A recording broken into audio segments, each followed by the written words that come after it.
Terima kasih pemirsa, Anda kembali menyaksikan Zona Bisnis.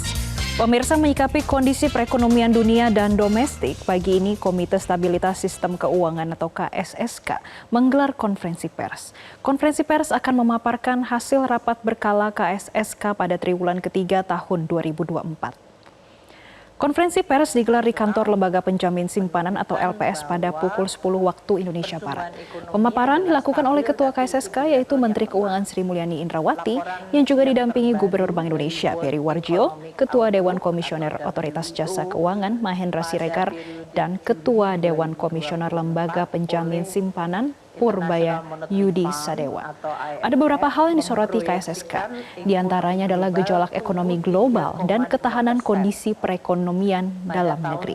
Dan selengkapnya kita ikuti konferensi pers dari Komite Stabilitas Sistem Keuangan berikut ini. 3,2% itu lebih lemah 3,3% yang tumbuh tahun 2023. Mungkin teman-teman media ingat tahun lalu oleh Managing Director IMF Kristalina sudah dianggap sebagai tahun yang gelap. Jadi kalau tahun 2024 ini outlook-nya 3,2, ini berarti pertumbuhan ekonomi dunia masih stagnan, lemah. Dan bahkan lebih lemah dibandingkan tahun lalu yang sudah dianggap sebagai tahun yang sebetulnya stagnan, lemah. Kita lihat pertumbuhan negara dengan perekonomian terbesar yaitu Amerika Serikat tetap agak dalam hal ini posisinya resilient baik, terutama didorong oleh permintaan domestik. Meskipun statistik bulan terakhir nanti menunjukkan suatu perkembangan yang akan mempengaruhi arah dari kebijakan. Sementara ekonomi terbesar kedua yaitu RRT masih belum kuat dengan pertumbuhan triwulan kedua yang baru saja dipublikasi adalah hanya pada tingkat 4,7%. Jangan lupa RRT mentargetkan pertumbuhan ekonomi dalam negerinya adalah di 5%. Ini berarti di bawah dari pertumbuhan yang mereka harapkan.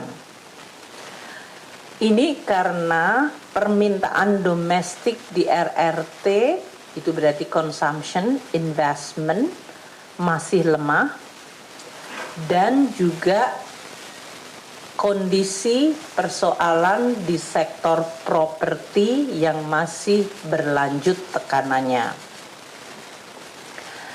Di sisi lain, kembali ke dalam perekonomian Amerika Serikat, dan satu indikator yang dilihat dan dimonitor oleh seluruh dunia dari Amerika Serikat adalah inflasi. Perkembangan inflasi di Amerika Serikat di bulan Juni 2024 menunjukkan penurunan. Ini yang saya sebutkan tadi, suatu indikator yang menimbulkan harapan terhadap perubahan kebijakan moneter terutama di Amerika Serikat.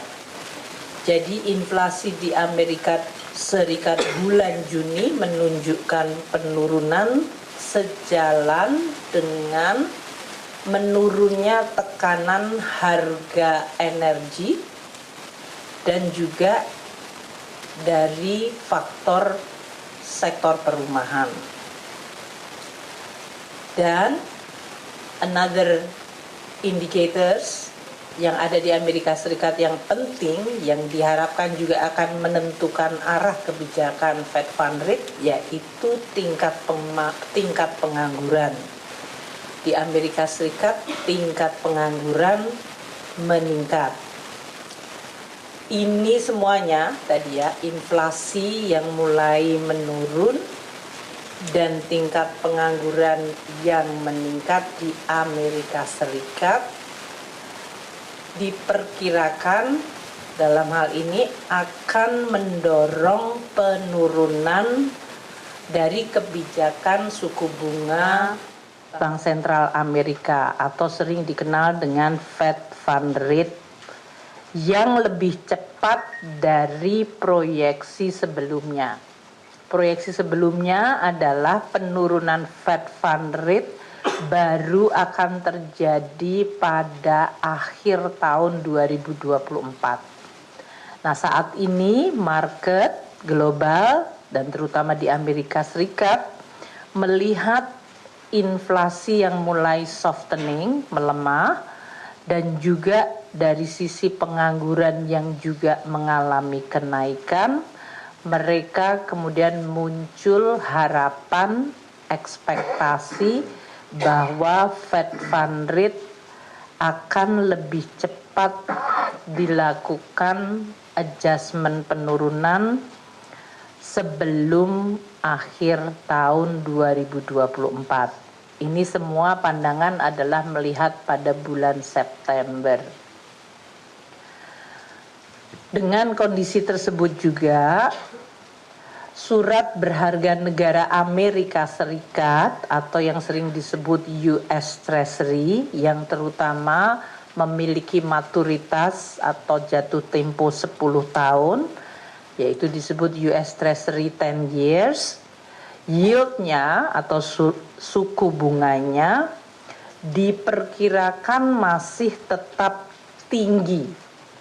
Jadi meskipun harapan Fed Fund Rate diperkirakan mulai turun, namun ekspektasi terhadap US Treasury yield masih relatif stabil tinggi karena di Amerika Serikat defisit dari anggaran pemerintah Amerika Serikat yang besar, yang membutuhkan pembiayaan besar, dan oleh karena itu akan mengissue atau mengedarkan US Treasury terutama durasi 10 tahun yang volumenya juga besar. Karena jumlah issuance-nya akan besar, maka yield-nya diperkirakan masih akan relatif tinggi. Dan di sisi lain,